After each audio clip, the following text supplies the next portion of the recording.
बिस्मिल्लाहिर्रहमानिर्रहीम, अस्सलाम वालेकुम। एवन टीवी के न्यूज़ स्टूडियो से मैं हूं अली शाबासी और मैं हूं आयशा हमीद। नजर डालते हैं हेडलाइंस की जानिब।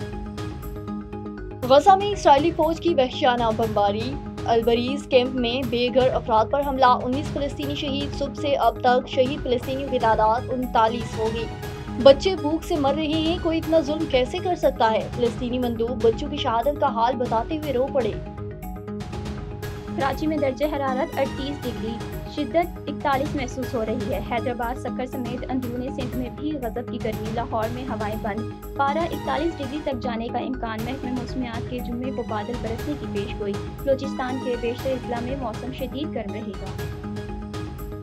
हामिद रजा की सियासी जमात 2013 से है। जो जमात इलेक्शन लड़े वही पार्लिमानी कमेटी बनाती है। हामिद रजा ने पार्लिमानी जमात क्यों बनाई? महसूस नशिस्त को फैसले पर नजरसानी, केस की समाअत। जस्टिस मुसर्रत हलाली का सवाल, कहा फैसले में 3 दिन को 15 दिन करना आइन दोबारा तहरीर करने जैसा था। जस्टिस जमाल मंदोहेल ने इस्तफसार किया कि एक जमात के उम्मीदवारों को आजाद कैसे डिक्लेयर कर दिया गया। समाअत जारी। सुप्रीम कोर्ट में इस्लामाबाद हाई कोर्ट जजिस ट्रांसफर केस। मुस्तकिल ट्रांसफर से आर्टिकल 175A गैर मौसर हो जाएगा। जज तबादले से हाई कोर्ट की सीट खाली नहीं हो सकती। मुस्तकिल तकर्री जुडिशल कमीशन ही कर सकता है। जस्टिस मोहम्मद अली रमजर ने रिमार्क्स दिए, आर्टिकल 175A के तहत नई तकर्री मुमकिन नहीं।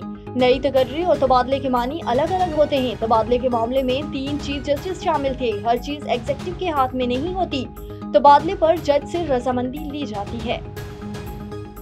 कंट्री पार्टनरशिप फ्रेमवर्क पर अमल दरामद का मामला। वजारत इक्तिसादी अमूर ने जामिया फ्रेमवर्क पर काम शुरू कर दिया। आलमी बैंक 10 बरसों में $40 अरब की सरमायाकारी करेगा। पहले मरहले में पाकिस्तान को $20 अरब कर्ज मिलेगा।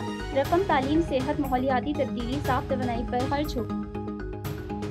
एवन टीवी के न्यूज़ स्टूडियो से फिलहाल कितना ही। मज़ीद किसी भी खबर से बाखबर रहने के लिए देखते रहिए एवन टीवी। A1 TV, सब पे नजर, अंदर की खबर।